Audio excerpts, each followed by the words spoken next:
That's not good.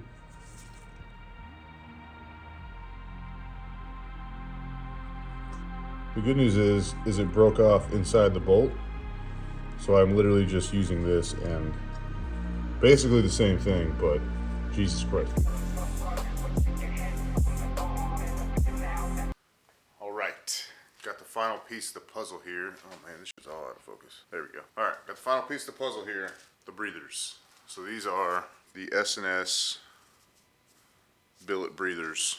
Big upgrade compared to the plastic pieces of shit that come stock. They're marked F and R, front and rear. I was worried I was gonna have to take all the push rods and rockers off because I didn't have the instructions for these yet. I guess hindsight, I could have looked on the S&S website and seen, but you do not need to take the rocker arms off, it says on there. But I did see or realize that you kind of need to rotate the engine a little bit just to get this like cast mark away from the rocker arm or the breather so it'll fit in there. I already got the back one in, torqued down 72 inch-pounds. I'm gonna go ahead and get this one put in. The only special instructions are lubing up these 2 O-rings and then just torquing this bolt down to 72 inch-pounds. Front one's gonna go in, and then the engine, the bulk of the engine's done.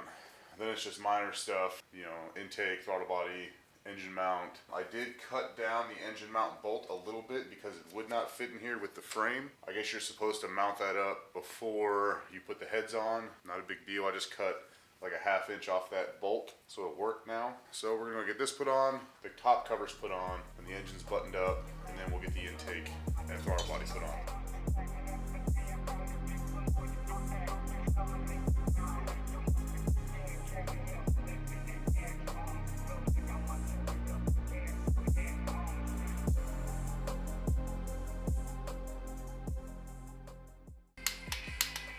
Alright, so it's that easy, just one bolt. It does look like it's touching right here, but there's the littlest amount of space. I'm gonna just go ahead and rotate the engine a couple times just to make sure there's nothing where it's not supposed to be, which it shouldn't be because this is in the hole here and in the threaded hole. Just to make sure though. Alright, board needs updated. Let's see where we're at here. Let's see, fill lifters with oil, done, fled, yep. New lifter retainers are in, lifter covers are in with the new gaskets. Heads are on. Didn't have to do the valve springs, new caps, new gasket with their instructions, lower rocker box, new breathers, new push rods and covers, top rocker covers next, and intake and air cleaner. Da, da, da, da, da. Like any Harley, the intake is a pain in the ass to get on and off. So in the never-ending search for making my life a little bit easier, I found these little low-profile Allen keys. Came with 5 in a set, but it's just like this little tiny wrench, really thin, so it should make, because the front ones aren't bad, it's the back ones that are hard. There's very, very little room inside here to get these on. What I'm hoping happens, because usually I'll swap these things out with a bolt, like a hex head bolt, and it'll make it a little bit easier, but I don't think it will because there are these sensors. I don't know what sensors they are. They might be knock sensors, I don't know. I have them marked as knock sensors, but that's just so I know where they get plugged into.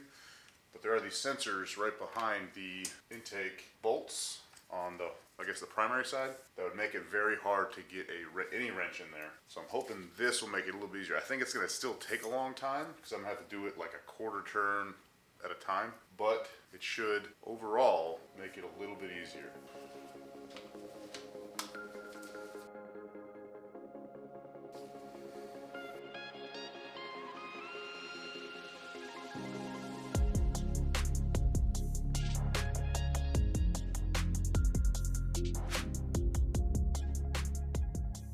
Okay, so I got the intake in basically, but my little wrench that I bought here broke. But silver lining here. Yeah, so I tightened the back front, the primary side front bolt down, and it just clicked, and not in a good way. And it broke off. So there's the actual, oh, you can't see it, I don't even have a light. But anyway, it's stuck inside the bolt right in there. But luckily I can get in there with my little 1/4 inch wrench and just sort of tighten it. But yeah, what I thought was gonna, oh god. But yeah, what I thought was gonna be this awesome tool to make the intake install easier. And don't get me wrong, it did, it's in, but it broke before I could even finish. So I'll be sending that thing back. Yeah, that thing broke, but the intake's in, so that's a plus. Did have to take the injectors off to get the intake in. I think if I put the intake on before I put the rockers and everything on, because this is what was hitting was a little rocker box, I could have done it. But then that would have meant putting the adjustable push rods in and adjusting them with this intake plate in the way, which would have made things a little bit harder. I'll just pop the injectors in up here. I got enough room to get them in. All right, a lot of things have happened since the last time the camera was on. Nothing exciting, so I didn't really record it. But I did get the injectors in, all this done. One quick note, the map sensor, the big like 9-pin, has to go behind the intake backing plate, or the air filter backing plate, I mean. I stripped this bolt out, trying to take this out, so I didn't take it off when I pulled everything off, and I had to get that off. Otherwise, I have to take the whole intake off to get this wire run. So I did get this off, not the most ideal way, but I got it off. Got that all hooked up. Marking everything, obviously shouldn't need to be said, but huge help. I literally just read, click, done.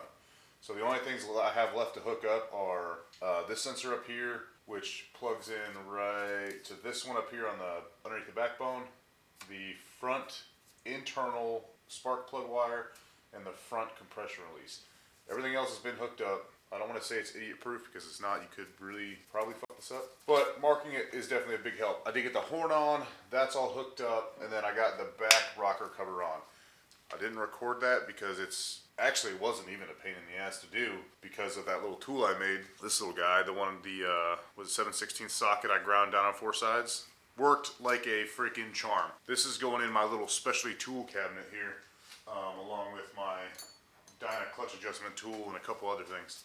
But yeah, that huge help. So I'm gonna go ahead and get this front one put on, gasket sealer, cover, and then I'm gonna hook everything up, and then the engine is like 99% done. I am waiting on new O-rings for the oil crossover line before I put that on, because I would hate to get that on and then this thing be leaking somewhere and then have to pull it all off again just because of a bad O-ring, something that's, 20 cents that I could have replaced while it was off. So I'm gonna hold off on that. I can't start this thing anytime soon anyway because I have to wait for it to warm up to paint the gas tank. But I am going to get the engine completely put together, probably go ahead and put all fluids in it. That way once the tank is done, I can just throw it on, hook up the fuel line, hopefully start this thing.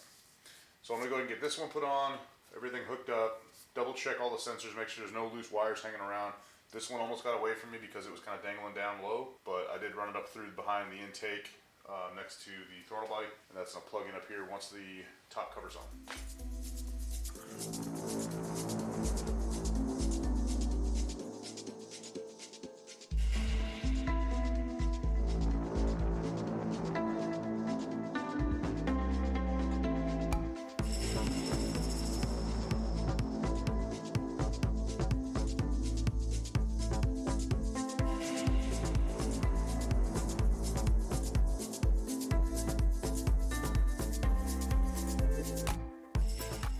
That's the engine done for the most part. The bulk of it's done. Just the engine mount and the oil crossover lines left. Let's see here. Top rocker cover's done. Sensors and injectors done. Damn, I feel like I did a lot more to just get 2 scratches off.